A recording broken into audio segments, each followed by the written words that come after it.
अस्सलाम वालेकुम everyone.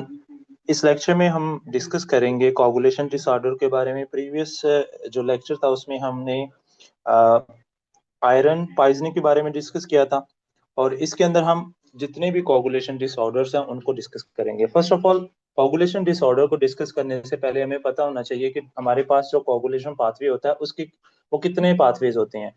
To pathways होते हैं, extrinsic pathway and intrinsic pathway, जो कि ऑलरेडी फिजियोलॉजी के अंदर हमने डिस्कस किया था। जो एक्सट्रिंसिक पाथवे होता है वो किस चीज को उसको हम मेजर कर सकते हैं कि उसकी एक्टिविटी हम प्रोथ्रम्बिन टाइम से, पीटी टाइम से उसको मेजर कर सकते हैं। ठीक है। अगर हम एक्सट्रिंसिक और कॉमन पाथवे को कंबाइन करें तो इसमें कौन कौन से फैक्टर, क्लोटिंग फैक्टर जो है वो हमारे पास यूज होती हैं इसके अंदर।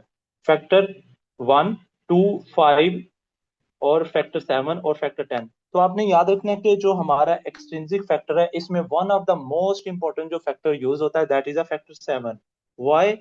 क्योंकि ये वो फैक्टर होता है जो कि टिश्यू फैक्टर के साथ इन्वॉल्व होता है, और टिश्यू फैक्टर जो होता है ये क्या करता है, ये हमारे पास एक्सट्रिंसिक पाथवे को एक्टिवेट करता है। और जब भी इन क्लोटिंग फैक्टर की डेफिशिएंसी होगी या हमारे पास जो है वो फैक्टर 8 की डेफिशिएंसी, 7 की डेफिशिएंसी होगी, तो हमारे पास क्या होगा, पीटी टाइम जो है वो इंक्रीज होगा। पीटी टाइम जो है वो क्या हो जाएगा, इंक्रीज हो जाएगा। तो ये आपने इसमें याद रखना है। अब पीटी टाइम मोस्ट कॉमनली कौन सी कंडीशंस के अंदर इंक्रीज होता है? वारफ्रीन। वारफ्रीन क्या होती है? ये ओरली एंटी कोगुलेंट होती है जो कि एपोइक साइड रिडक्टेज को ब्लॉक करती है। जो मेन इसका मैकेनिज्म होता है that drug block the conversion of oxidise vitamin K into the reduced form, जिसकी वजह से क्या होता है, गामा कार्बोक्सिलेशन रिएक्शन नहीं होता। तो अल्टीमेटली जो हमारे पास क्लोटिंग फैक्टर है जो कि विटामिन के डिपेंडेंट क्लोटिंग फैक्टर्स होती हैं, लाइक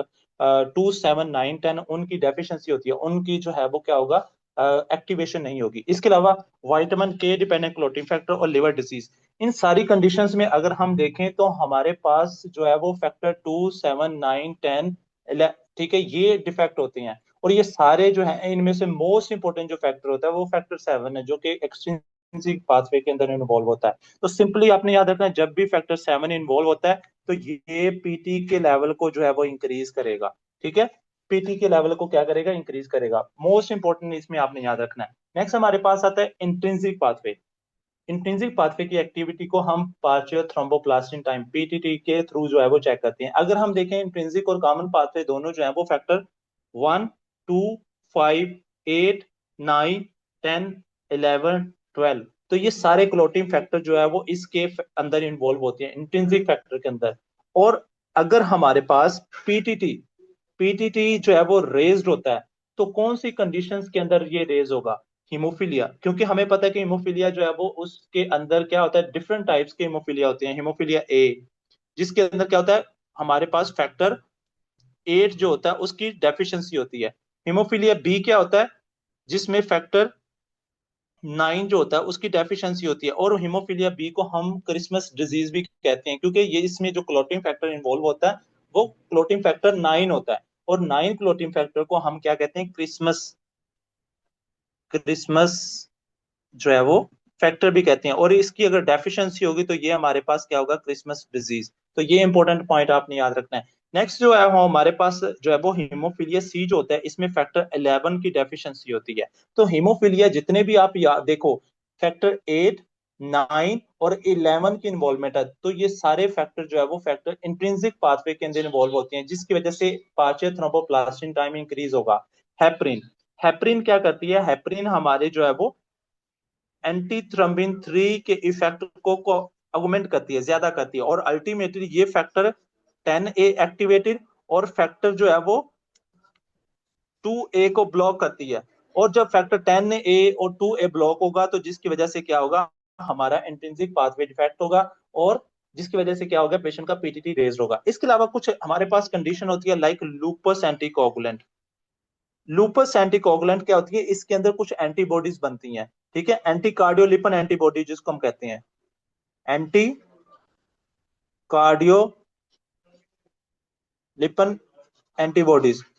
ठीक है, ये हमारे पास जो एंटी कार्डियोलिपन एंटीबॉडी होती है ये एक्ट करती है एज अ एंटीकोगुलेंट। तो ये भी हमारे पास जो थ्रोम्बोप्लास्टिन टाइम को इंक्रीज करेगी। लेकिन आपने इंपॉर्टेंट बात यही याद रखनी है कि जो हमारे पास ये एंटी कार्डियोलिपिन एंटीबॉडी होती है, ये फॉल्सली जो है वो एंटी पाचो थ्रोम्बोप्लास्टिन टाइम को इंक्रीज करती है। नेक्स्ट हमारे पास आता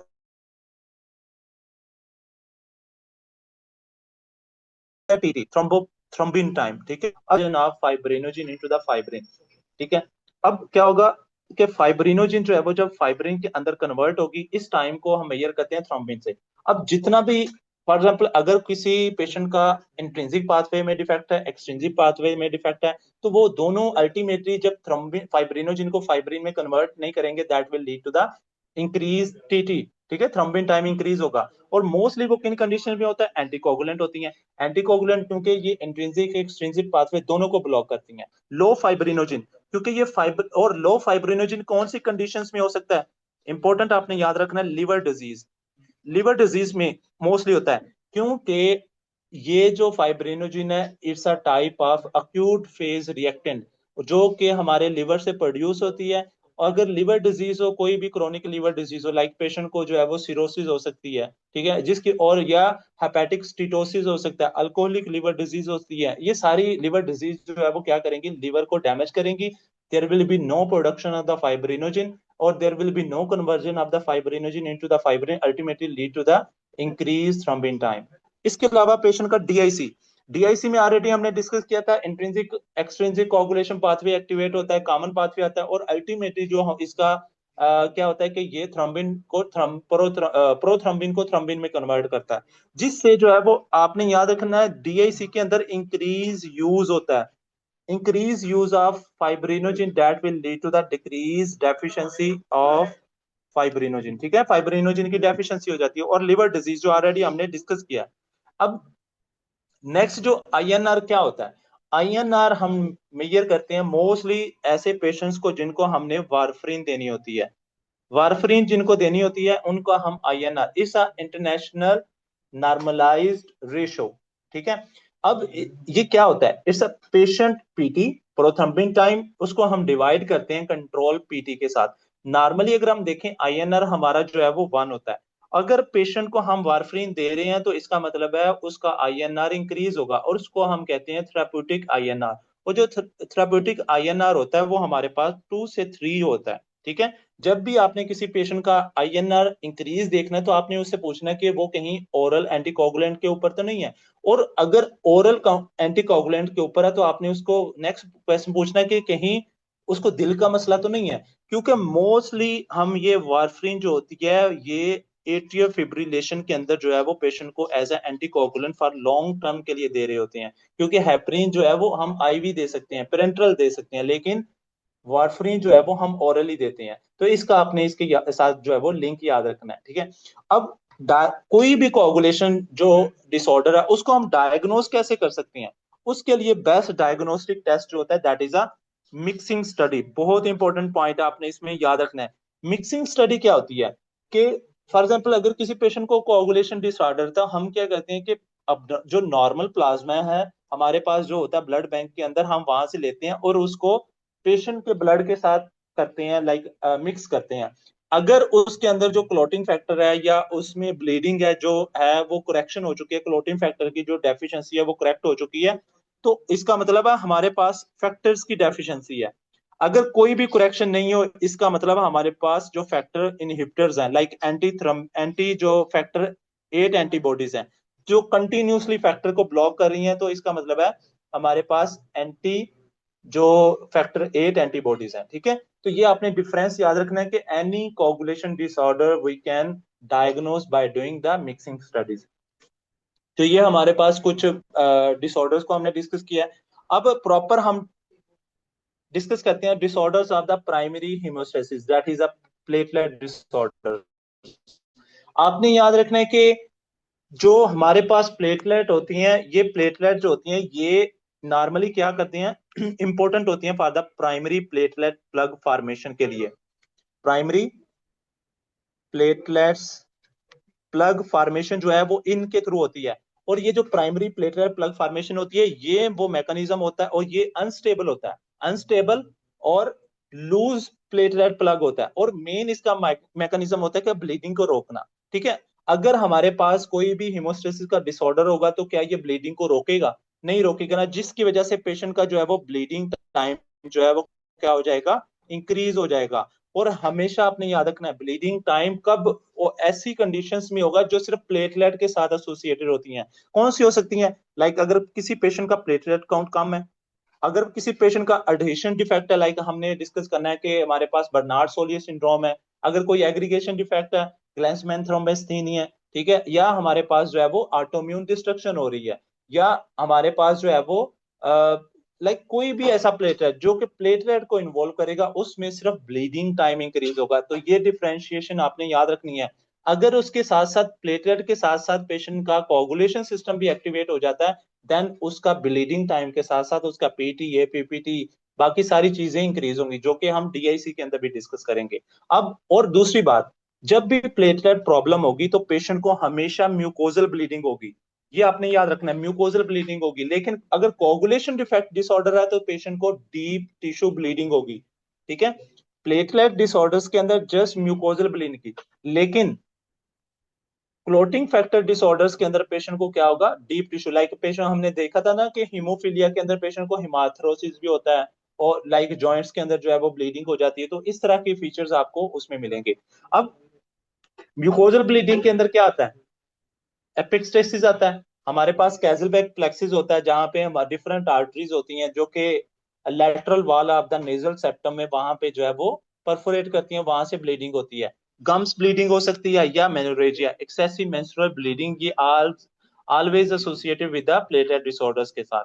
माइक्रो हेमरेज हो सकती है, लाइक पटेके, पर्परा वगैरह। और प्लेटलेट काउंट जो है वो मोस्टली कम हो जाता है, और जब हम इसमें प्लेटलेट काउंट कम देखते हैं तो मोस्टली इसमें क्वांटिटेटिव डिफेक्ट होता है कि क्वांटिटी कम हो जाती है, प्लेटलेट काउंट कम होता है, क्वालिटी के अंदर डिफेक्ट नहीं होता। अब जो डिसऑर्डर्स है उसको हमने डिवाइड किया है क्वांटिटेटिव एंड क्वालिटेटिव।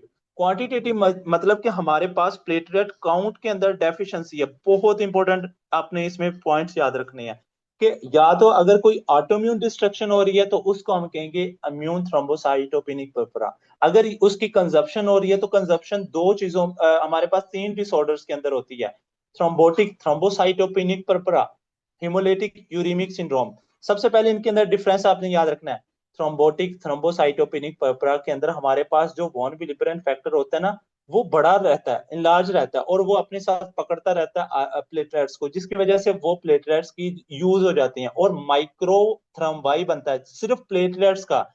इसमें जो है वो कोगुलेशन फैक्टर जो है वो यूज नहीं होते, सिर्फ प्लेटलेट माइक्रो थ्रोम्बाई बनता है इन द मल्टीपल ब्लड वेसल्स, जिसकी वजह से क्या होगा, माइक्रो एंजियोपैथिक हिमोलिटिक एनीमिया होगा, प्लेटलेट यूज होंगे, थ्रोम्बोसाइटोपिनिया होगा, और वो माइक्रो थ्रोम्बाई हमारे जो रेनल वेसल्स हैं डैमेज करेंगी, जिसकी वजह से पेशेंट को अक्यूट किडनी इंजरी होगी। इसके साथ साथ पेशेंट को न्यूरोलॉजिकल साइन सिम्टम्स होंगे, और पेशेंट को फीवर होगा। ये पेंटेड आपने याद रखना है फादर, टीटीपी, थ्रोम्बोटिक थ्रोम्बोसाइटोपेनिक पर्परा। और हिमोलिटिक यूरेमिक सिंड्रोम हमेशा ई कोलाई के इन्फेक्शन के साथ एसोसिएटेड होता है। इसके अंदर स्पेशल एक स्ट्रेन यूज होता है, O157H7 स्ट्रेन। ये स्ट्रेन बहुत इंपॉर्टेंट होता है ई कोलाई का, जो कि Shiga toxin producing E coli होता है।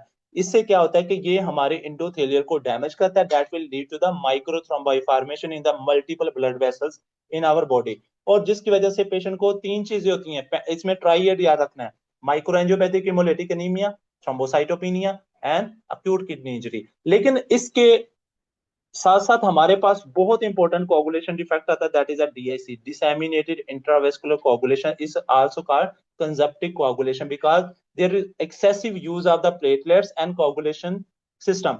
अब इसमें सबसे पहले आपने क्या याद रखना है, प्लेटलेट एक्सेसिव यूज होने से क्या होगा, प्लेटलेट काउंट कम हो जाएगा और ब्लीडिंग टाइम इंक्रीज हो जाएगा।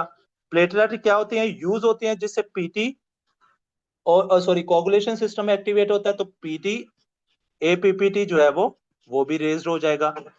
ठीक है, इसके साथ साथ नेक्स्ट पॉइंट आपने याद रखना है कि इसमें एक्सेसिव कोगुलेशन सिस्टम एक्टिवेट होने से फाइब्रिनोजिन फाइब्रिन के अंदर कन्वर्ट होती है, तो डिक्रीज क्या होगा, फाइब्रिनोजिन।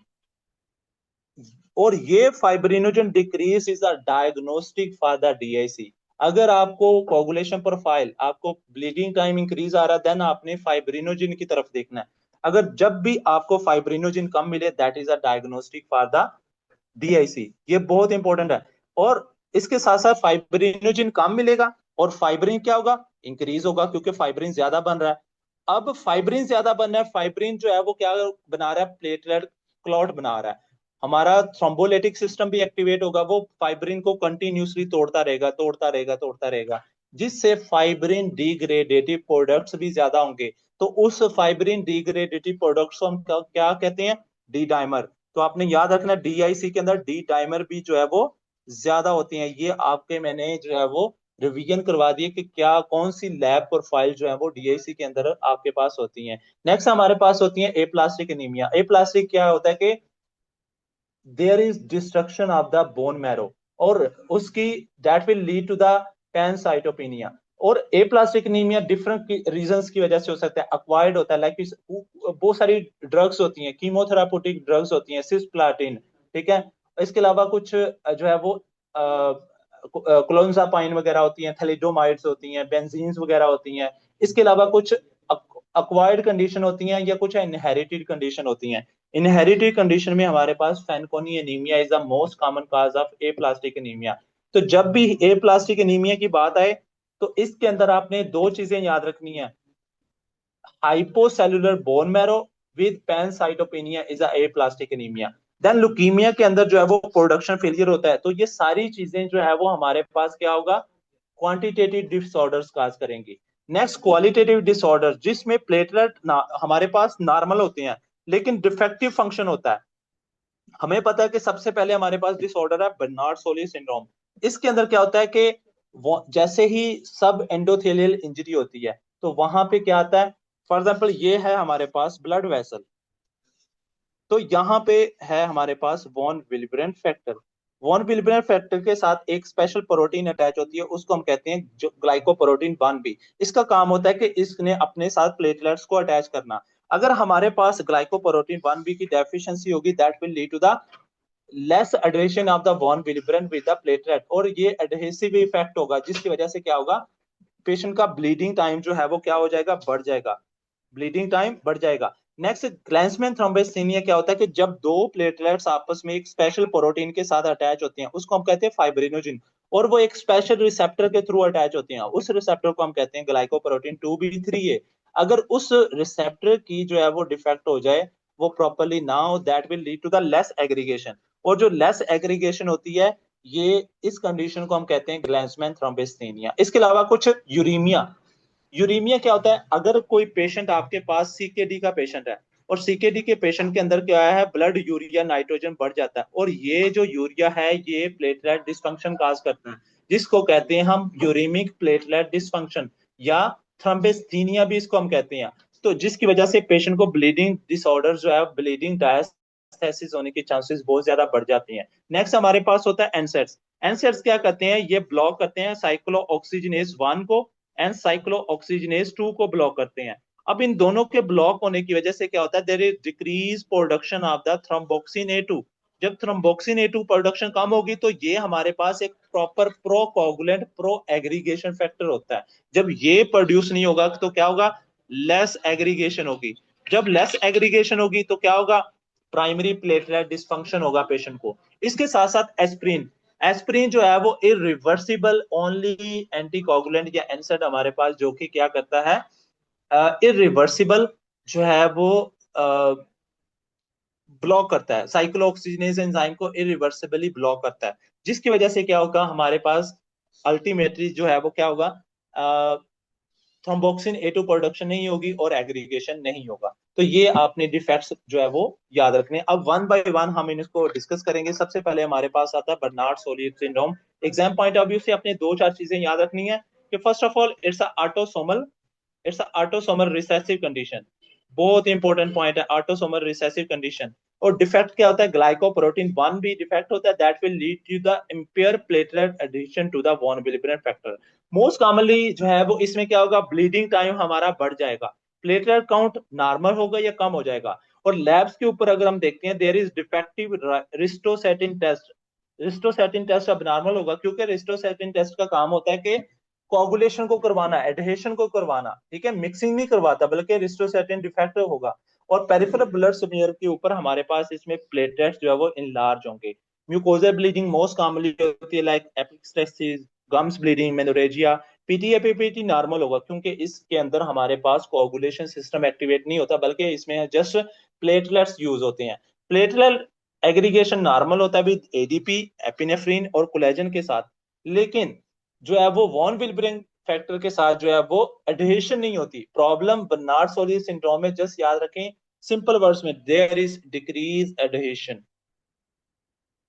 नेक्स्ट हमारे पास जो प्रॉब्लम है या कंडीशन है, that condition is called Glanzmann thrombasthenia. It's also autosomal recessive defect होता है, जिसमें क्या होता है, ग्लाइकोप्रोटीन 2b 3A की डेफिशिएंसी की वजह से जो है वो, जिसको हम integrin alpha 2b beta 3 receptor भी कहते हैं, there is impair platelet aggregation, ultimately lead to the defective platelet plug formation। Autosomal recessive होता है, इसके अंदर भी ब्लीडिंग टाइम जो है वो क्या हो जाएगा, रेज्ड हो जाएगा जब ब्लीडिंग टाइम और प्लेटलेट काउंट नॉर्मल होगा। There is no platelet clumping on the blood smear, क्योंकि एग्रीगेशन नहीं होगी। ग्लाइकोप्रोटीन 2b का क्या काम होता है कि ये हमारे पास दो प्लेटलेट्स हैं, इनके अंदर जो ये दो रिसेप्टर्स होती हैं, इसका काम होता है कि इन दोनों को आपस में अटैच करना। जब ये दोनों आपस में रिसेप्टर ही नहीं होगा तो क्या ये अटैचमेंट होगी? There will be no attachment, there will be no aggregation, that will lead to the no platelet clumping on the peripheral blood smear. अगर इसके अंदर हम एग्रीगेशन स्टडीज करते हैं, there is abnormal with ADP, epinephrine, collagen and ristocetin test इसमें normal होगा, लेकिन बाकी जो फैक्टर्स हैं एडीपी, एपिनेफ्रिन, कोलेजन के ऊपर जो है वो हमारे पास प्रॉपरली जो है वो एग्रीगेशन नहीं होगी। म्यूकोजल ब्लीडिंग इसके साथ, क्योंकि प्लेटलेट डिसऑर्डर है, म्यूकोजल ब्लीडिंग होगी, एपिक्सेसिस, गम्स ब्लीडिंग, मेनोरेजिया और पीटीएपीपीटी नॉर्मल होगा। तो जस्ट आपने इसमें जो चीजें याद रखनी है, आपने डिफेक्ट याद रखना है क्या होता है। मोस्ट इंपोर्टेंट जो इसमें एग्जाम पॉइंट ऑफ व्यू से जो एमसीक्यूज आपसे पूछे जाएंगे, आपने ये याद रखने हैं। Is it clear doctor Muniba? Yes. Okay, so next हमारे पास कंडीशन है immune thrombocytopenic purpura. Next immune thrombocytopenic purpura है हमारे पास। इसके अंदर आपने याद रखना है कि ऑटो एंटीबॉडीज जो है वो बनती हैं, ठीक है।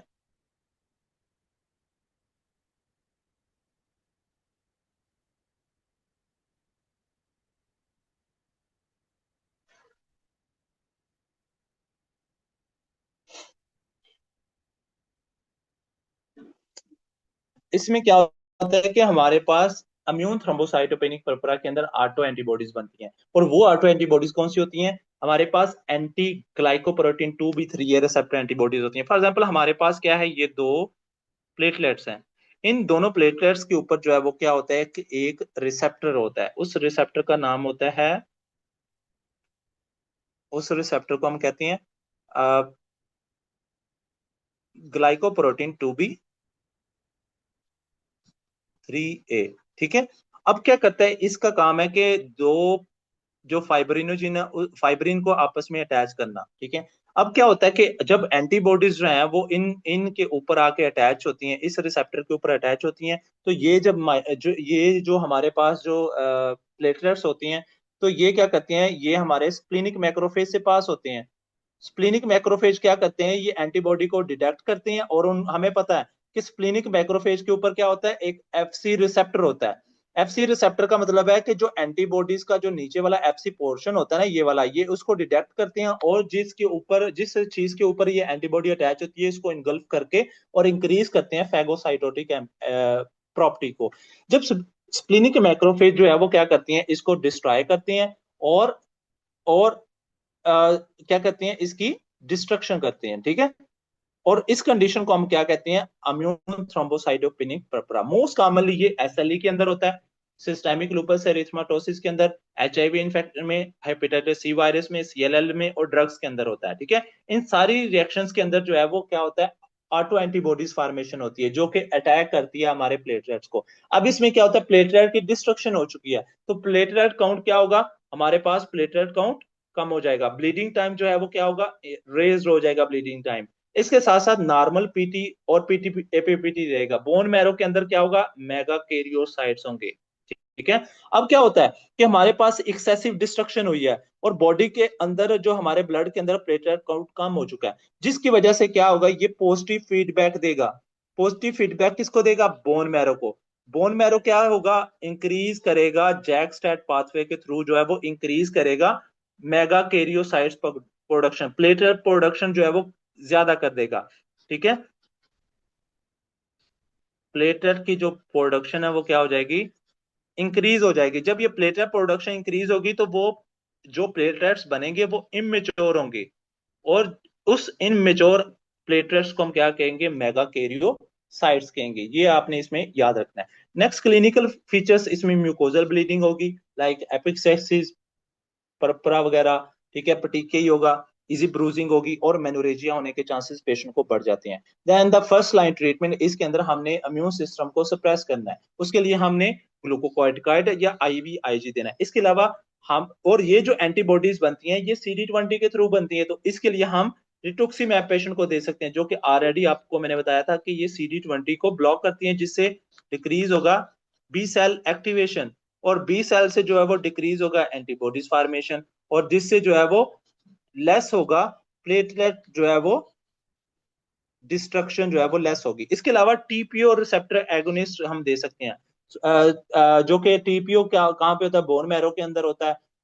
ठीक है। और थ्रोम्बोपोइटिन इसको हम कहते हैं, जो कि हमारे लिवर से प्रोड्यूस होता है, और ये हमारे बोन मैरो को स्टिमुलेट करता है for the production of the platelets. और इसके रिसेप्टर अगर हम एगोनिस्ट देंगे तो और ज्यादा प्लेटलेट्स की प्रोडक्शन होगी। वो हमारे पास जो हैं वो हैं एल ट्रोम्बोपेज, रोमिप्लोस्टिन। ठीक है। ये ड्रग्स बहुत इंपॉर्टेंट है, एग्जाम पॉइंट ऑफ व्यू से आपने इनको याद रखना है। ये वाले जो हैं बहुत इंपॉर्टेंट है, इनको आपने एग्जाम पॉइंट ऑफ व्यू से याद रखना है। इसके अलावा ना, अगर बार बार रिटुक्सीमैब देने के first line therapy like glucocorticoid दिया, आईवीआईजी दिया, बार बार हो रहा है, आपने रिटुक्सीमैब दिया पेशेंट को, ठीक है, फिर भी अगर पेशेंट को आईटीपी हो रहा है, देन आपने क्या करना है, उसका साइट ऑफ डिस्ट्रक्शन, और साइट ऑफ डिस्ट्रक्शन कौन सी होती है, that is a splenic area, तो उसमें आपने स्प्लिनेक्टोमी कर देनी है। और स्प्लिनेक्टोमी करने के बाद आपने पेशेंट को जो है वो क्या करना है, वैक्सीनेशन करनी है against the encapsulated bacteria like streptococcus pneumoniae, haemophilus influenza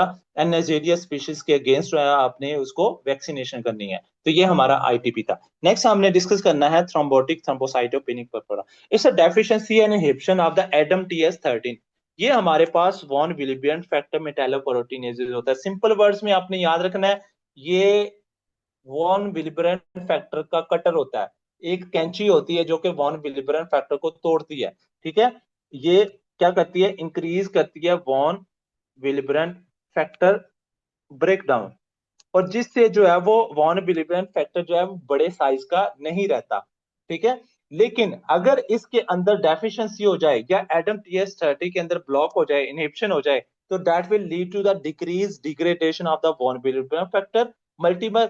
तो वॉन विलिब्रेन फैक्टर की डिग्रेडेशन नहीं होगी, बल्कि वो बड़े साइज का रहेगा।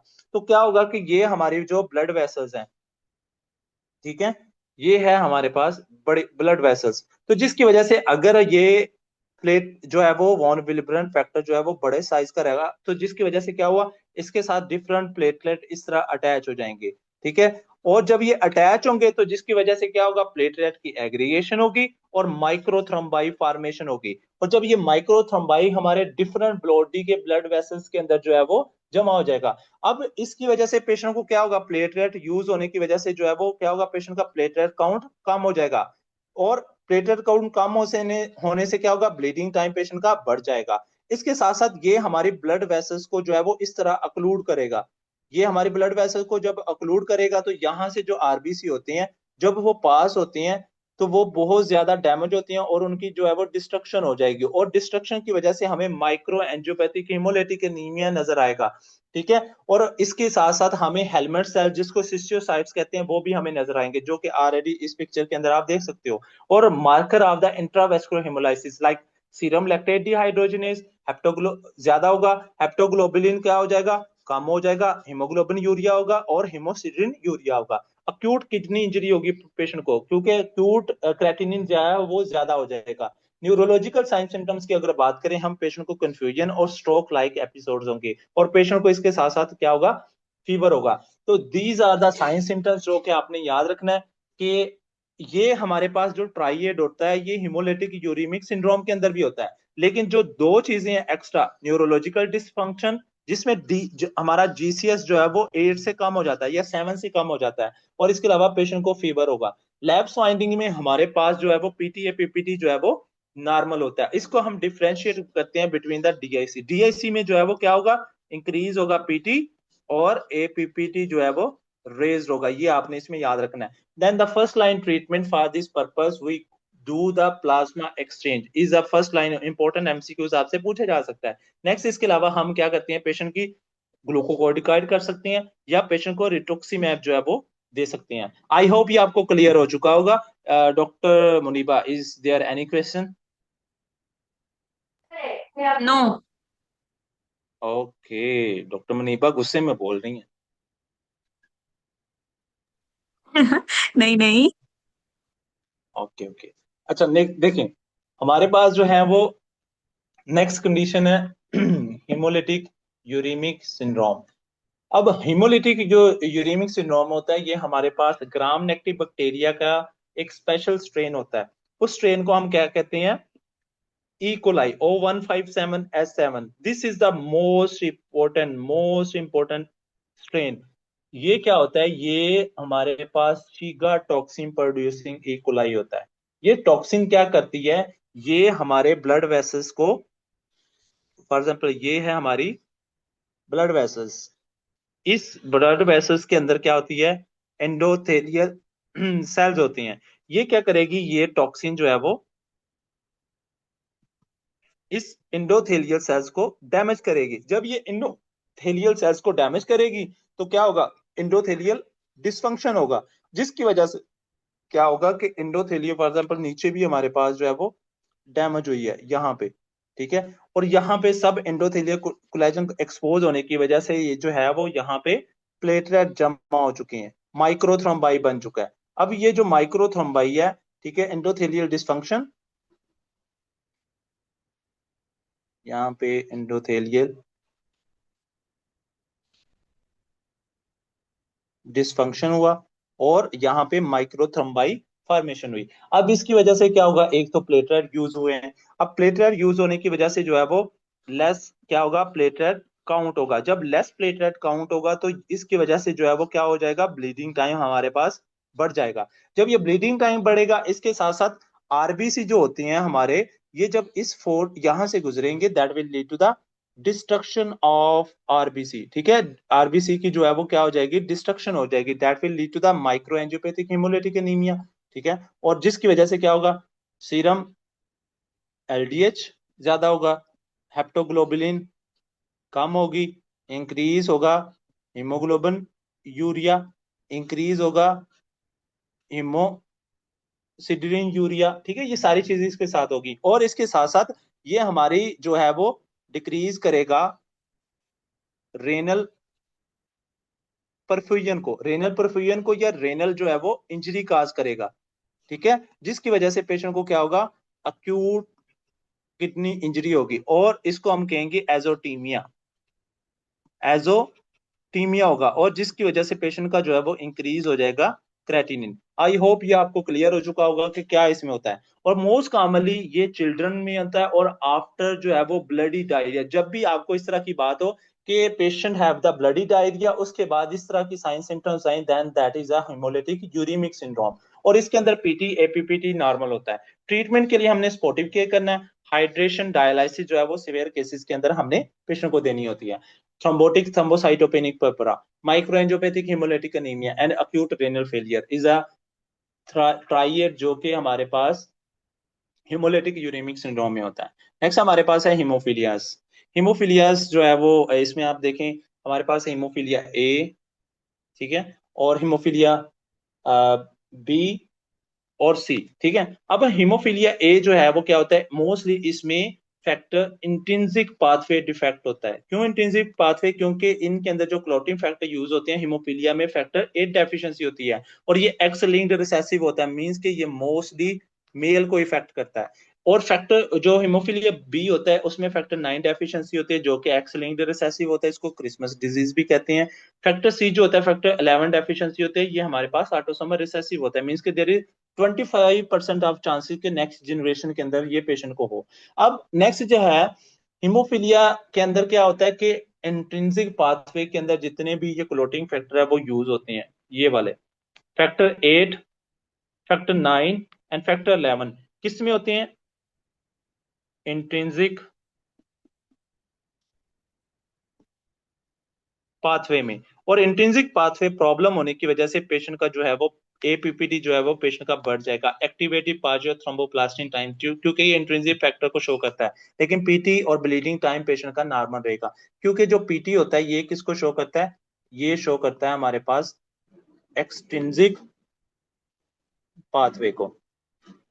ठीक है, तो ये आपने इसमें डिफरेंस याद रखना है। नेक्स्ट हमारे पास क्लिनिकल फीचर क्या होंगे? आपको मैंने बताया था कि ब्लीडिंग जो प्लेटलेट डिसऑर्डर्स होते हैं उनमें जस्ट म्यूकोजल ब्लीडिंग होती है, लेकिन अगर क्लोटिंग फैक्टर प्रॉब्लम है देन पेशेंट को हेमाथ्रोसिस या डीप टिश्यू ब्लीडिंग होती है, हेमाथ्रोसिस होता है, ब्लीडिंग इनटू द जॉइंट्स और नी के अंदर ब्लीडिंग होगी, इजी ब्रूजिंग होगी, डिले ब्लीडिंग आफ्टर ट्रॉमा या सर्जरी जो है लाइक डेंटल प्रोसीजर के अलावा बाद जो है वो पेशेंट को स्वेयर ब्लीडिंग होने के चांसेस हो सकते हैं। अब इसके ट्रीटमेंट के लिए जो हिमोफीलिया ए है उसमें हम डेस्मोप्रेसिन भी देते हैं। डेस्मोप्रेसिन क्या है? ये हमारे पास एडीएच एनालॉग है। और आपने याद रखना है कि जो जो हमारे पास एडीएच होता है ये कहाँ पे प्रोड्यूस होता है? ये है हमारे पास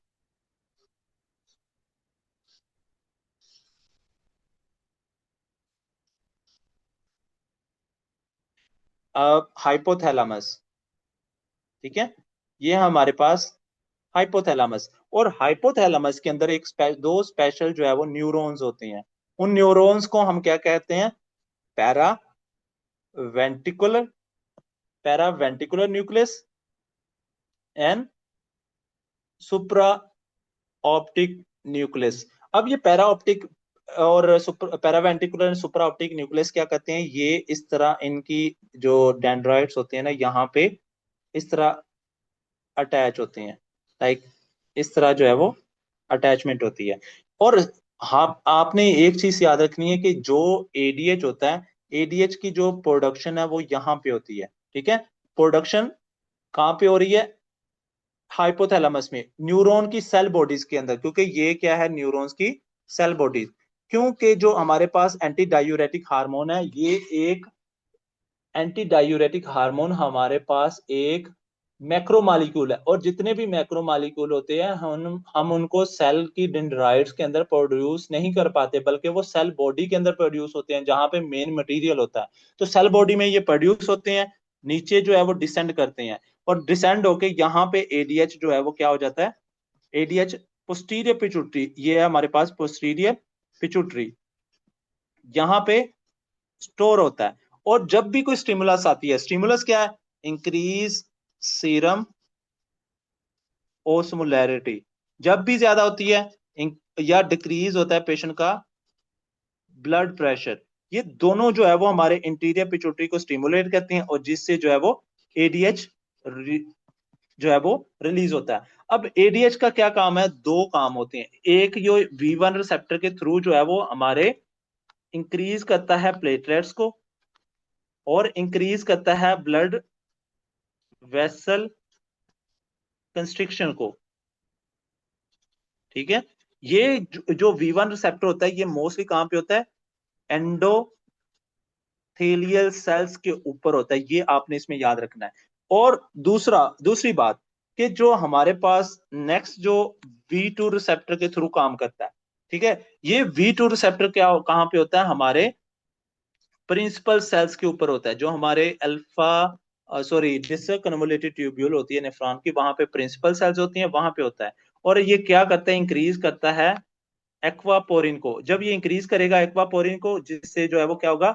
इंक्रीज होगा फ्री वाटर अब्जॉर्प्शन। ठीक है, जिससे क्या होगा? इंक्रीज होगा ब्लड वॉल्यूम।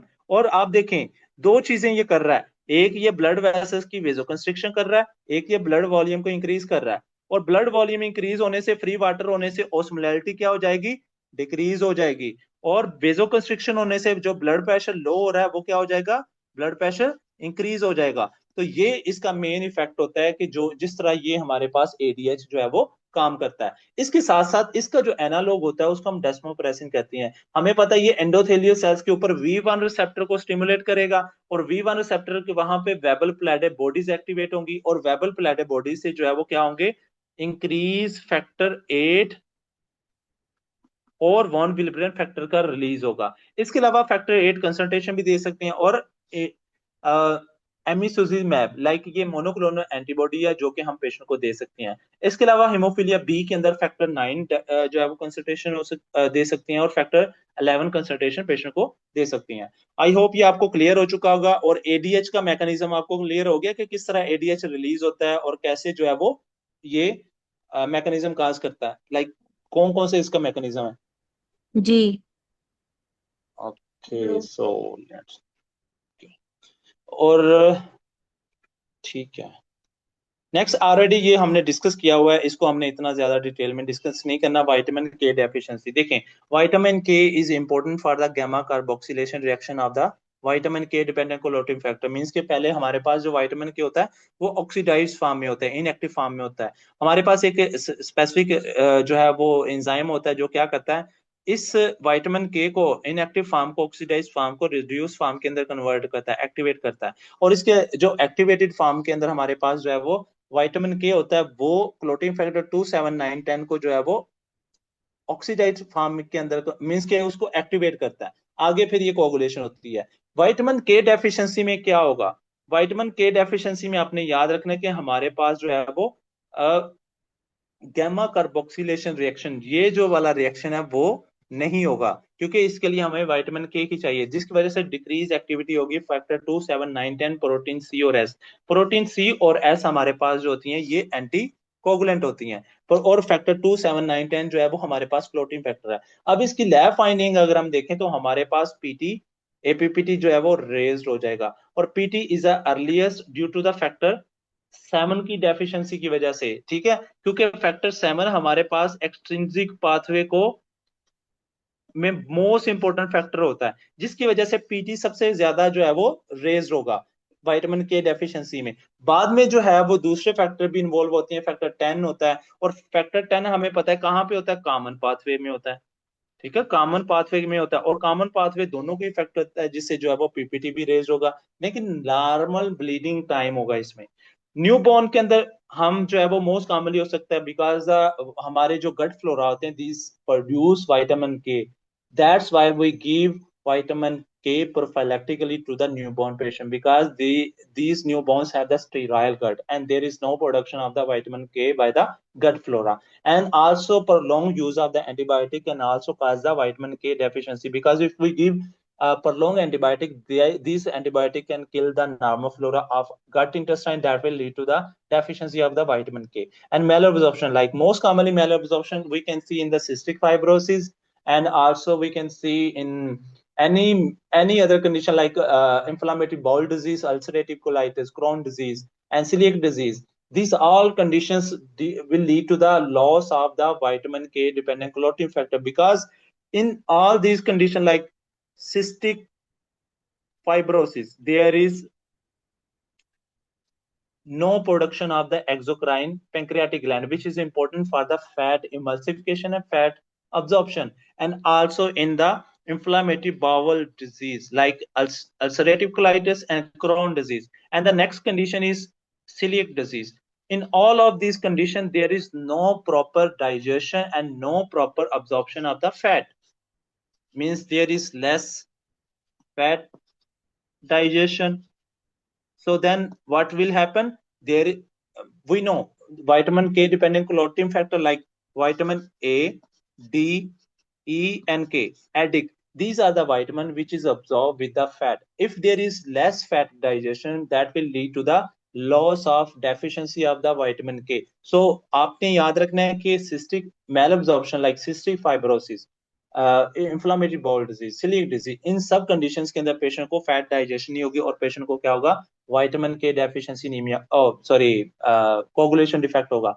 अब आपने इसमें इसको लिंक करना है, जो मैंने डिजीज स्पेसिफिक बताई है यूएसएमएलई के अंदर बहुत हाई यील्ड है these in the U word most of the question from the vitamin K deficiency, इसमें ये जो है वो cystic fibrosis, inflammatory bowel disease and coeliac disease के बारे में जो है वो क्वेश्चन पूछते हैं, ठीक है। Next we will discuss about the von Willebrand factor disease के बारे में। So von Willebrand factor disease, so इस in this defect there is a deficiency of the von Willebrand factor. We know the von Willebrand factor is important for the adhesion of the platelet to the damaged subendothelial collagen. Okay, like ये कैसे bind करता है कि ये जब हमारी endothelial damage होती है ब्लड वेसल्स की, तो क्या होगा कि ये प्लेटलेट्स को, फॉर एग्जांपल ये हमारे पास ब्लड वेसल है, यहाँ पे एंडोथेलियल डैमेज हुआ है इस एरिया के अंदर, ठीक है, endothelial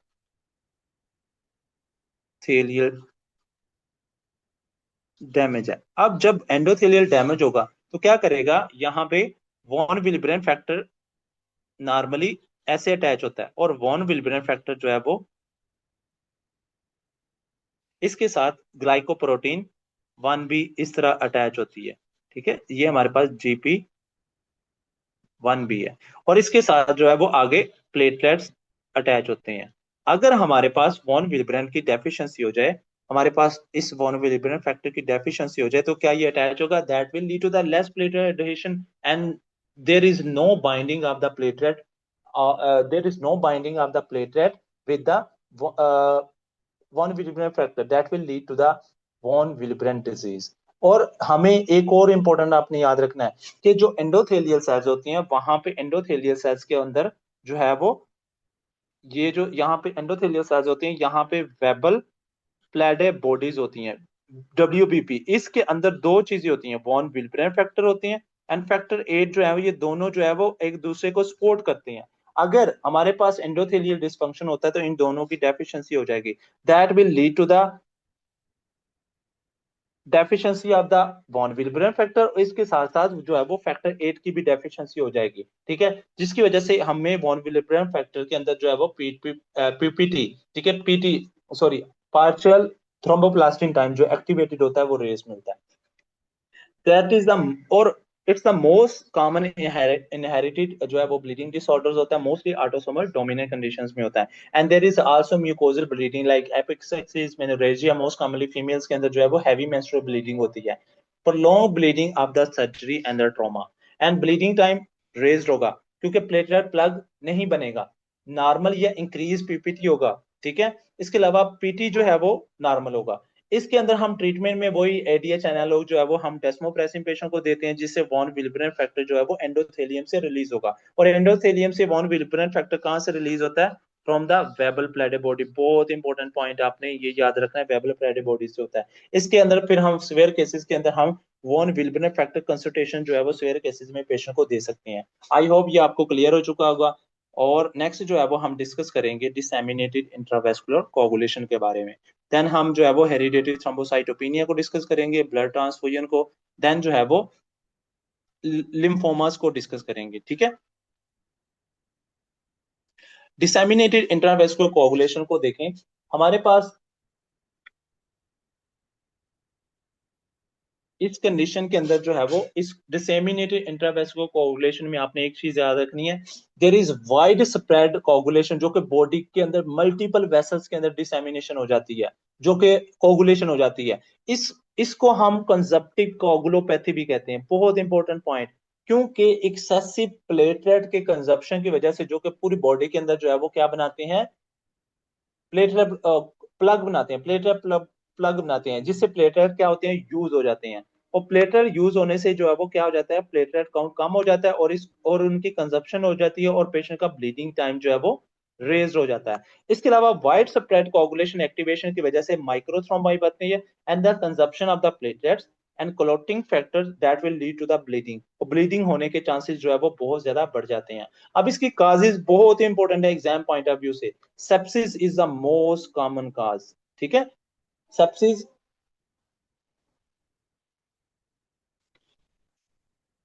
So we are going to discuss about the disseminated intravascular coagulation causes के बारे में डिस्कस करेंगे। तो आप स्टॉप मेकिंग न्यू थ्रोम्बाइक के निमोनिक से आप इसको याद रख सकते हैं।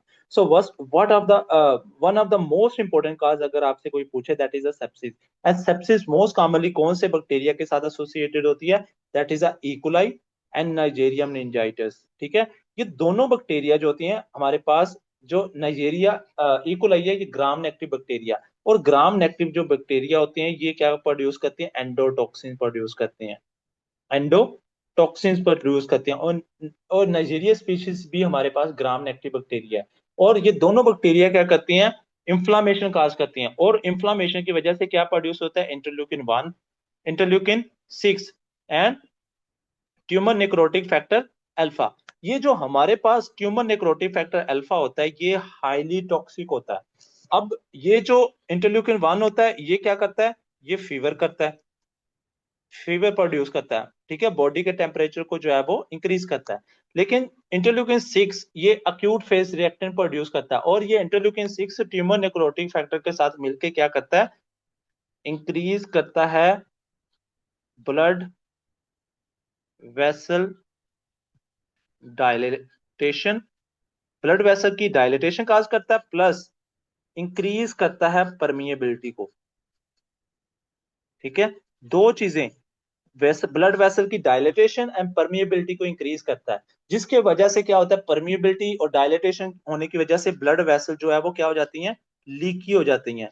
बीवी जो है वो बहुत ज्यादा, बीवी मतलब लीकी हो जाती है ब्लड वेसल। ठीक है, ब्लड वेसल लीकी हो जाती हैं। तो क्या होगा? जिससे इस कंडीशन के अंदर हमारे जो एड्रेनल ग्लैंड है उसकी परफ्यूजन नहीं होगी, तो हमारे जो है वो लेस एड्रेनल ग्लैंड जो है वो परफ्यूजन होगी, और जिसकी वजह से जो है वो पेशेंट को क्या होगा? हेमरेजिक हेमरेजिक नेक्रोसिस होगा, हेमरेजिक नेक्रोसिस होगा हमारे एड्रेनल ग्लैंड की परफ्यूजन लेस होने से। और इस कंडीशन को हम क्या कहते हैं? Waterhouse Friderichsen syndrome. ठीक है, वाटर हाउस फ्रेडरिचिन सिंड्रोम, मैंने इसको शॉर्ट फॉर्म में लिखा हुआ है, आपने इसको याद रखना है। क्या होता है? WHFS, Waterhouse Friderichsen syndrome. आपको मैकेनिज्म समझ लगी कि जब भी कोई सेप्सिस होती है तो एंडोटॉक्सिन रिलीज होती है, प्रो इंफ्लेमेटरी साइटोकाइंस होती हैं। These cytokines are interleukin 1, 6 tumour necrotic factor alpha that will lead to the blood vessel dilatation, permeability बढ़ जाती है, ब्लड वेसल लीकी होती है, that will lead to the less adrenal gland perfusion, और ultimately जो है हेमरेजिक नेक्रोसिस होती है, that will lead to the Waterhouse Friderichsen syndrome. And the next cause trauma and any crush injury, because these traumas and crush injuries damage our blood vessels, और blood vessels जब damage करती हैं तो वहां से tissue thromboplastin release होता है। जब ये टिश्यू थ्रोम्बोप्लास्टिन रिलीज होता है तो ये इंक्रीज करेंगी एक्टिवेशन ऑफ एक्सट्रिंसिक पाथवे, क्योंकि एक्सट्रिंसिक पाथवे का जो मेन जो हमारे पास स्टिमुलेट होता है वो क्या होता है? टिश्यू फैक्टर होता है, TF होता है।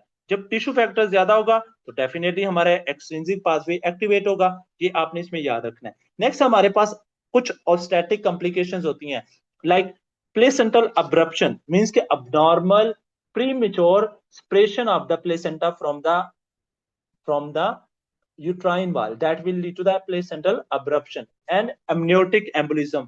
इन दोनों कंडीशंस के अंदर भी, कॉम्प्लिकेशन के अंदर भी डिक्रीज होता है टिश्यू फैक्टर। जब ये टिश्यू फैक्टर इंक्रीज होगा that will lead to the increase activation of the extrinsic pathway. EP is a extrinsic pathway, मैं शॉर्ट फॉर्म में लिख रहा हूं। और जब एक्सट्रिंसिक पाथवे एक्टिवेट होगा अल्टीमेटली ये जो है वो हमारे कॉमन पाथवे के ऊपर आएंगे। CP is a common pathway, और कॉमन पाथवे की वजह से जो है वो क्या होगा?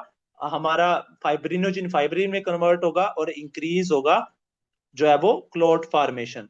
जब क्लोट फॉर्मेशन ज्यादा होगी तो ये हमारे पास क्या हो जाएगा? Disseminated intravascular coagulation. इसके अलावा अक्यूट कंडीशन लाइक पैंक्रियाटाइटिस के अंदर पेशेंट्स को हो सकता है, एंड कुछ malignancy like acute APL, acute promyelocytic leukaemia. अब अक्यूट पेरोमाइलोसिटिक ल्यूकीमिया जो है ये हमारे पास ट्रांसलोकेशन ऑफ 15-17 के साथ एसोसिएटेड होता है। 15-17 ट्रांसलोकेशन होती है जिसकी वजह से बॉडी के अंदर जो है वो और सॉरी हमारे जो नॉर्मल मैलिग्नेंट सेल्स होती हैं उनके अंदर जो है वो एक स्पेसिफिक एंजाइम होता है जिसको हम कहते हैं माइलोपेरोक्सीडेज, माइलोपेरोक्सीडेज, ठीक है, एमपीओ। सॉरी यहाँ पे जो है मैं लिखता हूँ एमपीओ, माइलोपेरोक्सीडेज एंजाइम होता है। तो उसकी वजह से क्या होता है, ये और हमारे जो अबनॉर्मल मैलिग्नेंट सेल्स होती हैं उनके अंदर जमा हो जाता है। जब ये जमा होता है तो वो और रोड्स बनाता है, और रोड जो होती हैं ये प्रोकोगुलेंट कंडीशंस होती हैं। माइलोपेरोक्सीडेज ये प्रोकोगुलेंट कंडीशन होती है जो कि क्या करती हैं, डिसेमिनेटेड इंट्रावेस्कुलर कोगुलेशन काज करती हैं। इसके अलावा कुछ एडिनोकार्सिनोमास होती हैं जो कि म्यूसिन प्रोड्यूस करती हैं, और ये इंक्रीज म्यूसिन जो होती है ये एक्टिवेट करती है हमारे हमारे एक्सट्रिंसिक पाथवे को, और जिसकी वजह से पेशेंट को डिसेमिनेटेड इंट्रावेस्कुलर कोगुलेशन होती है। And nephrotic syndrome, nephrotic syndrome में क्या होता है, हमें पता है प्रोटीन यूरिया होता है, जिसकी वजह से क्या होता है हमारे बॉडी के अंदर एक स्पेसिफिक एंटी कोगुलेंट प्रोटीन होती है जिसको हम कहते हैं anti three thrombin. Anti three thrombin जो है वो क्या हो जाता है, इसका इंक्रीज होता है, लॉस यूरिन के थ्रू लॉस होती है, लॉस इन यूरिन। और जब एंटी कोगुलेशन जो है वो लॉस हो जाएगी तो क्या होगा, प्रो कोगुलेंट कंडीशन होगी कि बहुत ज्यादा कोगुलेशन ज्यादा बढ़ जाएगी, जिससे जो है वो इंक्रीज होगा प्रो कोगुलेशन, और अल्टीमेटली क्या बनेगा, क्लॉट बनेगा। ठीक है, और ये क्लॉट बॉडी में डिफरेंट एरियाज के अंदर हो सकता है। इसके साथ साथ ट्रांसफ्यूजन डिफेक्ट्स वगैरह में, और स्नेक बाइट, क्योंकि स्नेक बाइट जो होती है वो वेनम होती है, प्रो कोगुलेंट होती है, that will lead to the formation of disseminated intravascular coagulation. And the clinical feature इसमें आपने याद रखना है, इसके अंदर जो ब्लीडिंग होगी, ये जो ब्लीडिंग होती है ये मोस्टली डीप ब्लीडिंग होती है। जब भी आपको किसी एग्जाम के अंदर जो है इस तरह की बात आए कि bleeding from the venipuncture sites and from the incission sites, and also there is like platelet dysfunction भी होता है, लो प्लेटलेट होते हैं। इसके साथ साथ जो है वो पेशेंट को क्या होता है, क्लॉटिंग फैक्टर भी होते हैं। तो लो प्लेटलेट की वजह से पेशेंट को म्यूकोजल ब्लीडिंग भी होगी और डीप ब्लीडिंग भी होगी, दोनों होंगी, डीप एंड म्यूकोजल दोनों ब्लीडिंग होगी। ठीक है, इसमें आपने सिंपल वर्ड्स में आपने ये चीज याद रखना है, म्यूकोजल प्लस डीप ब्लीडिंग, क्योंकि इसमें हमारा दोनों चीजें इन्वॉल्व होती हैं। और पेशेंट का क्या होगा, एपिक्सेक्सिस, हिमाचूरिया और जीआई ब्लीडिंग होने के चांसेस बढ़ जाते हैं। एंड पेशेंट को माइक्रोथ्रोम्बाई, डिफरेंट ब्लड वेसल्स के अंदर जो है वो क्या होगा, माइक्रोथ्रोम्बाई बनते हैं, और उसकी वजह से जो है वो क्या हो सकता है, यहाँ पे मैं आपको थोड़ा पिक्चर ड्रा कर देता हूँ ताकि आपकी मेमोरी बने। ठीक है, अब क्या होता है कि ये हमारी ब्लड वेसल्स हैं, इनके अंदर जो है वो माइक्रोथ्रोम्बाई बनते हैं, और पेशेंट को क्या होगा, लेस ब्लड फ्लो होगा। जब लेस ब्लड फ्लो होगा that will lead to the ischemia and respiratory failure और रेनल फेलियर होने के चांसेस पेशेंट को बढ़ जाते हैं। इसके अलावा म्यूकोजल ब्लीडिंग या वजह से पेशेंट को पटीके परपरा होगा, और सिवियर केसेस के अंदर पेशेंट को शॉक और डेथ होने के चांसेस जो है वो बढ़ जाते हैं, क्योंकि मोस्ट कॉमन काज जो होता है वो सेप्सिस की वजह से होता है। और सेप्सिस जो है वो शॉक करती है, हाइपोवोलेमिक शॉक करती है, सेप्टिक शॉक करती है, और इससे पेशेंट की डेथ हो सकती है। अब इसकी जो क्लिनिकल फाइंडिंग्स जो है वो एग्जाम पॉइंट ऑफ व्यू से इंपॉर्टेंट है, वो हमने देखनी है। सबसे पहले आपने याद रखना है इसके अंदर पीटी टाइम और एपीपीटी बढ़ता है, ब्लीडिंग टाइम क्या हो जाता है, कम हो जाता है। ठीक है, और डी डाइमर जो है वो क्या हो जाता है, ज्यादा हो जाता है, प्लेटलेट काउंट कम हो जाता है, और फाइब्रिनोजन जो है वो भी कम होगा, और फैक्टर 5 और फैक्टर 8 जो है ये भी कम हो गए क्योंकि यूज हो जाते हैं। पेरिफेरल ब्लड स्मीयर में क्या होगा कि माइक्रोवेस्कुलर एनु जो है वो माइक्रो एंजियोपैथिक हिमोलिटिक एनीमिया होगा। अगर आप इस पिक्चर में देखो तो यहाँ पे जो आरबीसी होती हैं, जब ये आरबीसी इससे पास होती हैं तो ये कहते हैं माइक्रो एंजियोपैथिक हिमोलिटिक एनीमिया। सिस्टियोसाइट्स इस तरह के हेलमेट सेल जो है वो हमें नजर आते हैं, इनको हम हेलमेट सेल्स भी कहते हैं। इस तरह के आपको पेरिफेरल ब्लड स्मीयर में नजर आएंगे। अब इसको हमने अंडरलाइन काज को ट्रीट करना है, और इसको हमने रिवर्स करने के लिए fresh frozen plasma, fresh frozen plasma जो एफएफपी होता है इसके अंदर तमाम क्लॉटिंग फैक्टर प्रोटीन्स होती हैं, लेकिन जो, और इसके अलावा प्लेटलेट्स, क्रायोप्रेसिपिटेट जो कि रिप्लेस करेगा फैक्टर फाइब्रिनोजन को, और हमने थ्रोम्बोटिक जो कॉम्प्लिकेशंस होती हैं उसके लिए हमने हेपरिन देनी होती है। और हेपरिन क्या करती है, ये इंक्रीज करती है एंटी थ्रोम्बिन 3 के इफेक्ट को, और एंटी थ्रोम्बिन 3 अल्टीमेटली जो है वो क्या करता है, ब्लॉक करता है activated factor 2 and activated factor 2 and activated factor 10 को। ठीक है, तो ये हमारे पास हेपरिन का मैकेनिज्म ऑफ एक्शन है, और ये पूरा जो टॉपिक है ये हमारे पास है disseminated intravascular coagulation. I hope ये आपको क्लियर हो चुका होगा। If you have any question you can ask me now. और नेक्स्ट जो है वो हम डिस्कस करेंगे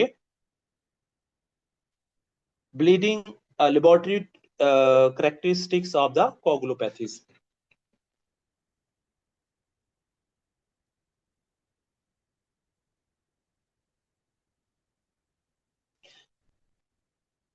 first of all laboratory characteristics of coagulopathies के अंदर हमारे पास आता है हीमोफीलिया, हीमोफीलिया ए और बी। हीमोफीलिया ए और बी में हमने देखना होता है कि क्या होता है कि हमारे पास डेफिशिएंसी किसकी होती है, फैक्टर 8 जो है वो क्या हो जाता है, डेफिशिएंसी होती है, और फैक्टर 9 की जो है वो डेफिशिएंसी होती है। तो जिसकी वजह से ये फैक्टर 8 और फैक्टर 9 जो है वो किस में यूज होते हैं, इंट्रिंसिक पाथवे में। तो इंट्रिंसिक पाथवे डिफेक्ट होगा जिसकी वजह से एपीपीटी रेज होगा, लेकिन पीटी नॉर्मल रहेगा, प्लेटलेट काउंट भी नॉर्मल रहेगा, और ब्लीडिंग टाइम भी नॉर्मल होगा, जस्ट एपीपीटी रेज होगा।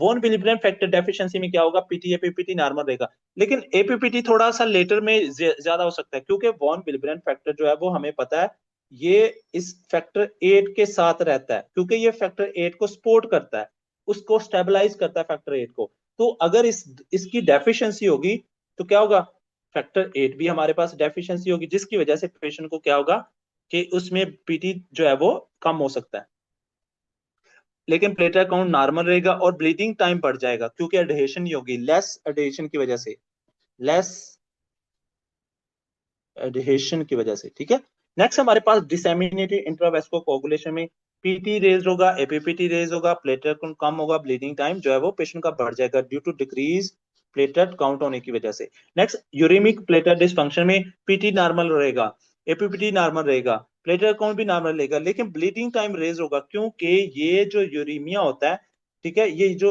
यूरिया होता है ये क्या करता है, ये ब्लॉक इनहिबिट करता है प्लेटलेट फंक्शंस को।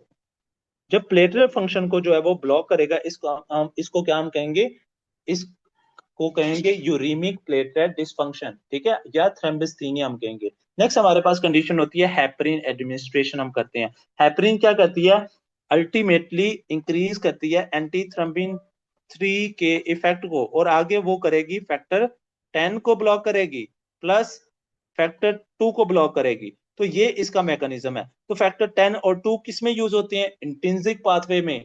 जो हमारे पास फैक्टर 10 है वो कॉमन पाथवे में होता है, और 2 जो है वो इंट्रिंसिक पाथवे, इसीलिए हमारे पास एपीपीटी रेज होता है। लेकिन नॉर्मल प्लेटलेट काउंट नॉर्मल होता है, लेकिन कुछ कंडीशन में, क्योंकि हमें पता है कि हेपरिन के साथ जो है वो हिट इन्वॉल्व होता है। हिट हिट क्या होता है, हेपरिन इंड्यूस थ्रोम्बोसाइटोपिनिया। ठीक है, इसमें क्या होता है कि हमारे पास प्लेटलेट फैक्टर 4 और हेपरिन दोनों जब कंबाइन करती हैं तो वो एक कम्प्लेक्स बनाती है। हमारा इम्यून सिस्टम उस कम्प्लेक्स को रिकॉग्नाइज करता है और एंटीबॉडीज जनरेट करता है, और जिसकी वजह से जो है वो ऑटोम्यून डिस्ट्रक्शन होती है प्लेटलेट्स की, उसको हम कहते हैं हिट। हिट टाइप 1 होता है, टाइप 2 होता है। टाइप 2 स्फीयर होता है, उसमें हमने हिट को रिमूव करके उसकी जगह कोई और देनी होती है, लाइक डेबिगाट्रॉन और अर्गाट्रोबिन वगैरह हमने वो रिप्लेस करनी होती है, जो कि डायरेक्ट थ्रोम्बिन ब्लॉकर्स होती हैं। इसके अलावा वारफरिन यूज में क्या होता है, ये हमारे जो है वो क्लोटिंग 2 7 9 10 क्लोटिंग फैक्टर विटामिन के डिपेंडेंट क्लोटिंग फैक्टर को ब्लॉक करेगा, और इसमें मोस्ट इंपोर्टेंटली फैक्टर 7 कम होता है, जिसकी शॉर्टेस्ट हाफ लाइफ होती है, और ठीक है, जिसकी वजह से पीटी रेज होगा, एपीपीटी वीक इफेक्ट की वजह से ज्यादा होगा, और प्लेटलेट काउंट नॉर्मल होगा, ब्लीडिंग टाइम भी नॉर्मल होगा।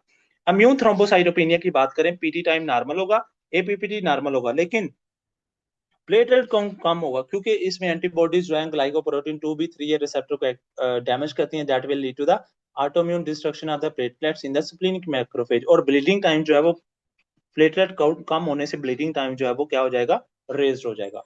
आई होप ये आपको क्लियर हो चुका है। ठीक है, नेक्स्ट जो है वो हम डिस्कस करेंगे अबाउट द हेरिडेटरी थ्रोम्बोफिलियास के बारे में।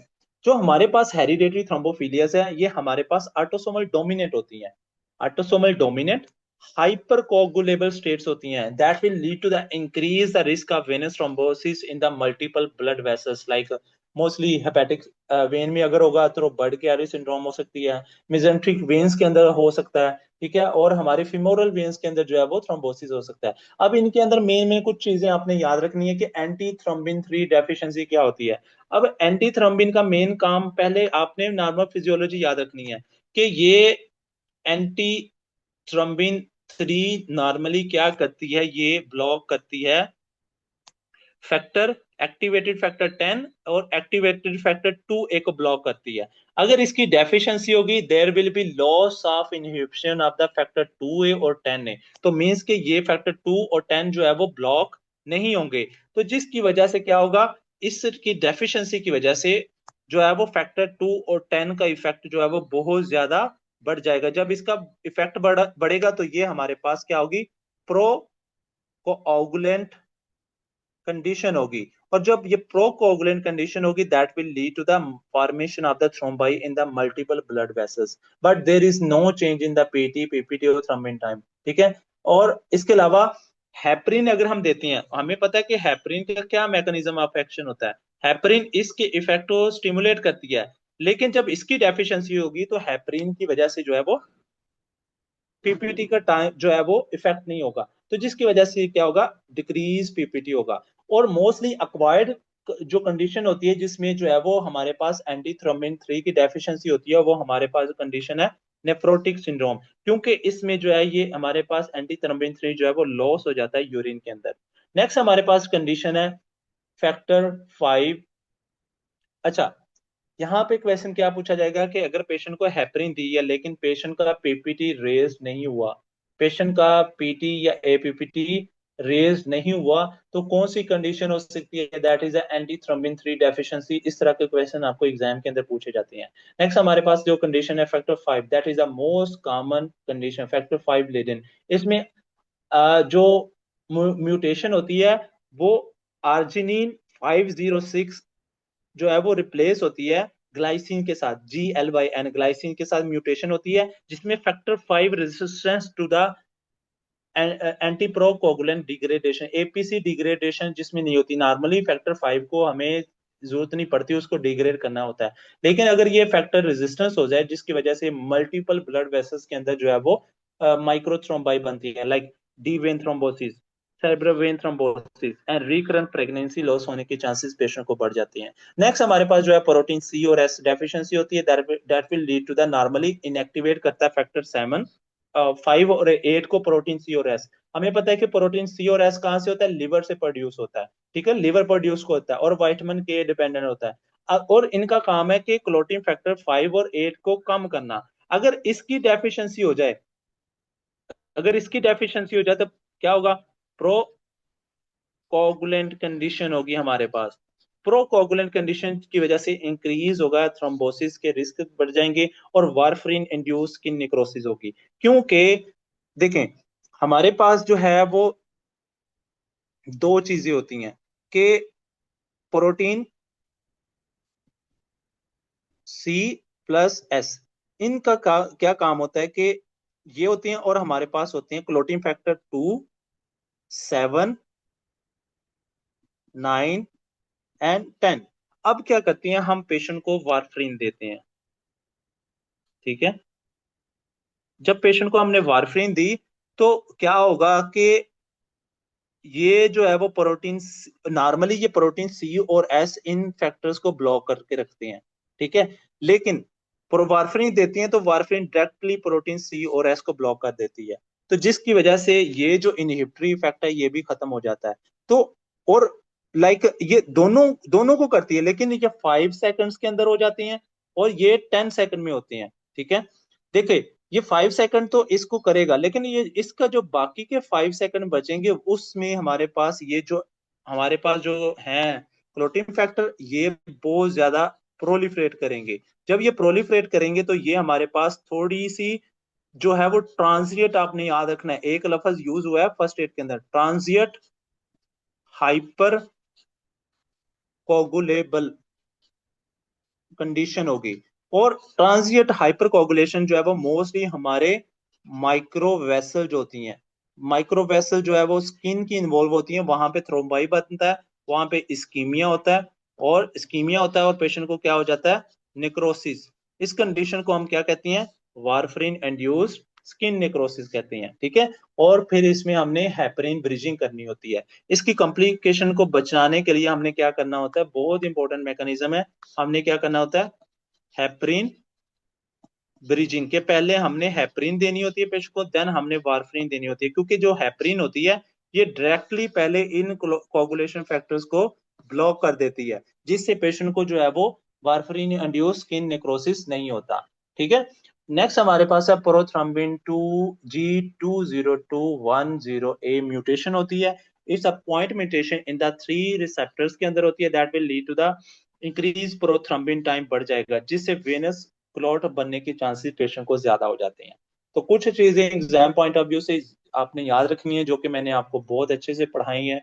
अगर आपको कोई क्वेश्चन है, नहीं समझ लगी, you can ask me, okay. Next, blood transfusion therapies के डिफरेंट टाइप्स के हम ब्लड ट्रांसफ्यूजन करते हैं, उनका क्या मतलब है, उनको आपने जस्ट देखना है। पैक्ड आरबीसी का मतलब है कि अगर हम पैक्ड आरबीसी का 1 यूनिट पेशेंट को देते हैं, तो वो क्या करता है वो हमारे पास 1 यूनिट जो है वो 1 करेगा इंक्रीज हीमोग्लोबिन, कितना, 1 ग्राम पर डेसीलीटर। 1 यूनिट अगर हम देते हैं तो वो 1 ग्राम पर डेसीलीटर को ज्यादा करेगा। और कितना हेमेटोक्रिट ज्यादा होगा, 3% पर यूनिट जो है वो हमारे पास 1 यूनिट ऑफ ब्लड के वजह से जो है वो ये चेंजेस हमारे आएंगे। और मोस्टली पैक्ड आरबीसी हम किस में देते हैं, अक्यूट ब्लड लॉस में देते हैं और स्वेयर एनीमिया के अंदर। What is the indication of the transfusion of the blood in severe anemia, कितनी एचबी होनी चाहिए तो हम ट्रांसफ्यूज करवाते हैं, less than 8। Are you sure? Yes, 8 पे दे देते हैं, मुझे लगता है। 8 या 7, आजकल तो 7 चल रही है, 7 से या 8 से नीचे हो तो हम पेशेंट को ट्रांसफ्यूज करवाते हैं। नेक्स्ट हमारे पास है प्लेटलेट। प्लेटलेट अगर हम 1 यूनिट दें प्लेटलेट का, तो ये 1 यूनिट जो है वो इंक्रीज करेगा 5000 मिलीमीटर पर यूनिट टाइम जो है वो इंक्रीज करेगा। बहुत इंपॉर्टेंट, ये आपने इसमें याद रखना है, ठीक है। और bleeding due to the thrombocytopenia या प्लेटलेट डिसफंक्शन, प्लेटलेट डिसफंक्शन में मोस्टली हमारे पास यूरीमिया आ जाता है, ठीक है। और थ्रोम्बोसाइटोपिनिया, ऐसी कंडीशंस के अंदर हम पेशेंट को क्या करते हैं, हम प्लेटलेट ट्रांसफ्यूजन करते हैं। देन हमारे पास आता है फ्रेश फ्रोजन प्लाज्मा, जो कि कंटेन करेगा ऑल कोगुलेशन फैक्टर्स, प्रोटीन्स होती हैं उसमें। और ये मोस्टली हम सिरोसिस के अंदर देते हैं, क्योंकि सिरोसिस इसलिए क्योंकि इसमें जो है वो क्या होगा, लिवर डैमेज होता है हमारा, लिवर जो है वो डिजीज होती है, तो जिसकी वजह से जो है वो हमारे पास फैक्टर 2, 7, 9 एंड फैक्टर 10, इन सब क्लोटीन फैक्टर की डेफिशिएंसी हो, तो इसलिए पेशेंट को जो है वो क्या होगा, कोगुलेशन डिफेक्ट होंगे, कोगुलेशन डिफेक्ट होंगे। तो इसलिए हमने पेशेंट को डायरेक्ट एफएफपीज लगाने होते हैं सिरोसिस के अंदर। डीआईसी में क्या होता है, हमें पता है कि डिसएमिनेटेड इंट्रावेस्कुलर कोगुलेशन होते हैं, एक्सेसिव यूज की वजह से हम पेशेंट को जो है वो क्लोटिंग फैक्टर यूज होने की वजह से, प्लेटलेट यूज होने की वजह से हम पेशेंट को जो है वो फ्रेश फ्रोजन प्लाज्मा करते हैं। इसके अलावा एंटी कोगुलेंट रिवर्सल के लिए, फॉर एग्जाम्पल अगर हमारे पास है वारफरीन की बात आ रही है, वारफरीन, तो अगर वारफरीन है तो अगर कोई बंदा कहेगा कि हमने इसको रैपिड रिवर्स करना है, रैपिड रिवर्सल के लिए जो है वो हम पेशेंट को प्रोथ्रम्बिन कम्प्लेक्स कंसंट्रेट या हम पेशेंट को फ्रेश फ्रोजन प्लाज्मा लगाते हैं। अगर पेशेंट को जो है वो डिले रिवर्सल चाहिए, इतनी ब्लीडिंग नहीं हो रही, डिले रिवर्सल के लिए हम क्या देते हैं, विटामिन के देते हैं, ठीक है। तो ये आपने इसमें याद रखना है। वेरी गुड नुमान राजी, बड़ी जल्दी आप आए हो, ठीक है। हमने इतने इंपॉर्टेंट प्लेटलेट डिसफंक्शन डिस्कस किए हैं। मैं यार नेक्स्ट है प्रोथ्रम्बिन कम्प्लेक्स कंसंट्रेट। इसके अंदर कौन से फैक्टर होती हैं, फैक्टर 2, 7, 9, 10 प्रोटीन सी, मीन्स के जितने भी ये क्लोटिंग फैक्टर है ये सारे जो है वो विटामिन के डिपेंडेंट होते हैं, के डिपेंडेंट होते हैं। और ये हम इमीडिएट वारफरीन रिवर्सल के अंदर पीसीसी दे सकते हैं, जो कि ऑलरेडी मैंने यहाँ पे आपको बताया, पीसीसी या फ्रेश फ्रोजन प्लाज्मा। अब क्योंकि जो वारफरीन होती है ये विटामिन के डिपेंडेंट और क्लोटिंग फैक्टर को डिफेक्ट करती है ना, तो इसीलिए हम इसमें प्रोथ्रम्बिन कॉम्प्लेक्स कंसंट्रेट इजीली दे सकते हैं। नेक्स्ट हमारे पास है क्रायोप्रेसिपिटेट, जो कि fibrinogen factor 8, 13 von Willebrand factor, fibronectin contain करता है, और फैक्टर डेफिशिएंसी लाइक फाइब्रिनोजिन वगैरह के अंदर हम पेशेंट्स को देते हैं। एल्बुमिन जो है वो करती है कोलाइडल ऑस्मोटिक प्रेशर को मेंटेन करती है और इंट्रावेस्कुलर वॉल्यूम को मेंटेन करती है। And the post paracentesis and plasmapheresis के अंदर हमारी क्या होती है, इम्यूनोग्लोबिन जो प्रोटीन होती है वो लॉस होती है, तो उन कंडीशंस में हमने पेशेंट को क्या करना होता है, ये देनी होती है। ठीक है, एल्बुमिन। अब मुझे बताओ कि एल्बुमिन कहाँ से प्रोड्यूस होती है? लीवर से लीवर ही बनाता है। वेरी गुड, लीवर करवाता है। ठीक है, अब देखो नेक्स्ट, ट्रांसफ्यूजन के साथ कुछ रिस्क फैक्टर्स होती हैं जो कि हाईली इंपॉर्टेंट है एग्जाम पॉइंट ऑफ व्यू से। टैको वॉल्यूम देखें, अगर किसी पेशेंट का हाइपरटेंशन है, पेशेंट को पल्मोनरी एडीमा है, पेशेंट को वॉल्यूम ओवरलोड हो चुका है, लाइक पेशेंट का हार्ट फेलियर है, तो उस कंडीशन के अंदर मोस्टली ये हार्ट फेलियर के पेशेंट्स को क्या होता है कि इंक्रीज जो है वो वेनस रिटर्न होगा जब उसको ब्लड लगाएंगे। वेनस रिटर्न ज्यादा होने से क्या होगा, उसका इंक्रीज होगा एंड डायस्टोलिक वॉल्यूम, और उसके अंदर डायस्टोलिक वॉल्यूम बढ़ने की वजह से क्या होगा, उसके स्ट्रेस बढ़ेगा, स्ट्रेस बढ़ेगा, और जिससे क्या होगा, उसका स्ट्रोक कार्डियक आउटपुट कम होगा, उसका स्ट्रोक वॉल्यूम कम होगा, और जिसकी वजह से जो है वो हम उसका लेफ्ट वेंट्रिकल जो है वो फेलियर हो जाएगा, डिक्रीज लेफ्ट वेंट्रिकुलर फंक्शन जो है वो कम हो जाएगा, और बैक प्रेशर डेवलप होगा। और बैक प्रेशर कहाँ पे डेवलप होता है, पल्मोनरी आर्टरीज के अंदर। पल्मोनरी आर्टरी कहाँ पे होती है, जाती है बैक प्रेशर लेके, पल्मोनरी वेसल्स के अंदर, पल्मोनरी कैपिलरीज के अंदर। और पल्मोनरी कैपिलरीज होती हैं वो स्लाइटली सिंगल लेयर होती है स्क्वेमस सेल्स की, और डेलिकेट होती है, मोस्ट फ्लेक्सिबल वेसल्स होती हैं हमारी बॉडी के अंदर पल्मोनरी, जो कि हाई हाइड्रोस्टेटिक प्रेशर को मेंटेन नहीं कर सकती। That will go to the rupture. Rupture होने की वजह से जो है वो इंट्रावेस्कुलर कंपार्टमेंट से ब्लड जो है वो इंट्रा एल्वुलर स्पेस के अंदर आ जाएगा, that will lead to the pulmonary oedema. और हाइपरटेंशन के अंदर भी पेशेंट को वॉल्यूम ओवरलोड हो सकता है, क्योंकि हाइपरटेंशन में हमारा जो लेफ्ट वेंट्रिकल है वो क्या हो जाएगा, लेफ्ट वेंट्रिकुलर हाइपरट्रॉफी होगी, जिसकी वजह से लेफ्ट वेंट्रिकुलर फेलियर होने के चांसेस पेशेंट को बढ़ जाते हैं। नेक्स्ट है ट्रॉली।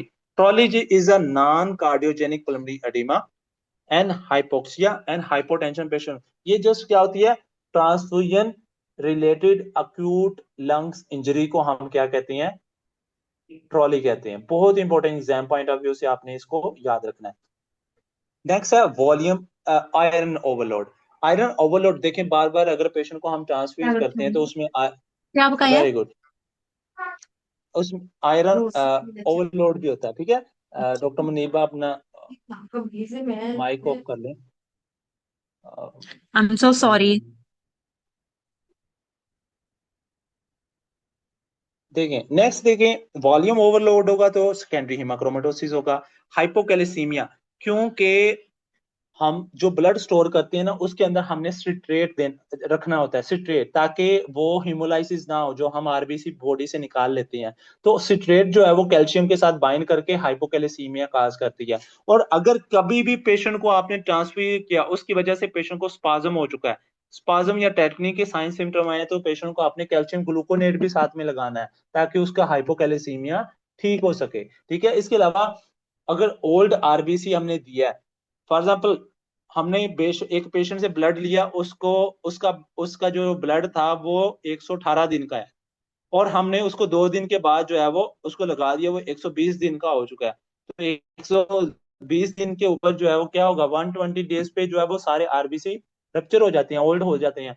अगर वो रप्चर होंगे तो हमें पता है cell is a bag of potassium, तो जो हमारे आरबीसी हैं उनके अंदर जो है वो क्या होगा, पोटाशियम भरा होता है, तो जिसकी वजह से हाइपरकैलेमिया होगा, that will lead to the cardiac arrhythmia.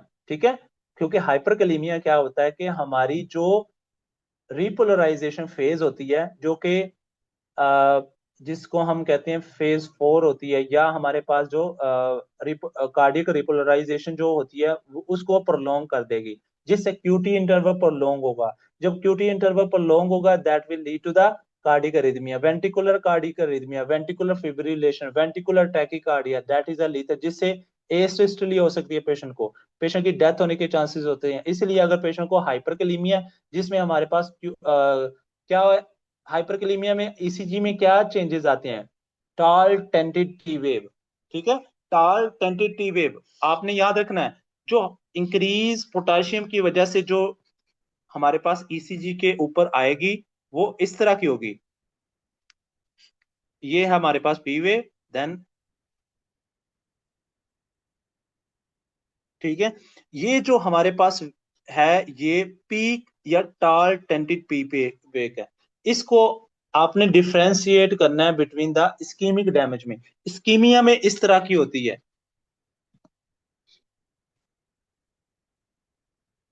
इस इस्कीमिया में हाइपर एक्यूट होती है। अगर आपको इस तरह की जो है वो चेंज आए, ठीक है, तो ये इस्कीमिया में अपनी याद रखना हाइपर एक्यूट होती है, और हाइपरकैलेमिया के अंदर होती है टाल टेंटेटिव पीक्ड जो है वो टी वेव। तो ये आपने डिफरेंस याद रखना है ईसीजी के ऊपर। आपने ये ना हो कि आप हाइपरकैलेमिया को जो है वो इस्कीमिया कह बैठो, ठीक है, तो इसको आपने देखना है ना। इसके अलावा कुछ इन्फेक्शंस जो है वो पेशेंट को होने के चांसेस होते हैं अगर हम पेशेंट को ब्लड ट्रांसफ्यूजन करें। आई होप ये क्लियर हो चुका होगा। और नेक्स्ट जो है वो हम लिम्फोमास को डिस्कस करेंगे, तो ये हम नेक्स्ट क्लास के अंदर इंशाल्लाह डिस्कस करेंगे, जो कि 1 आवर की इंशाल्लाह क्लास होगी।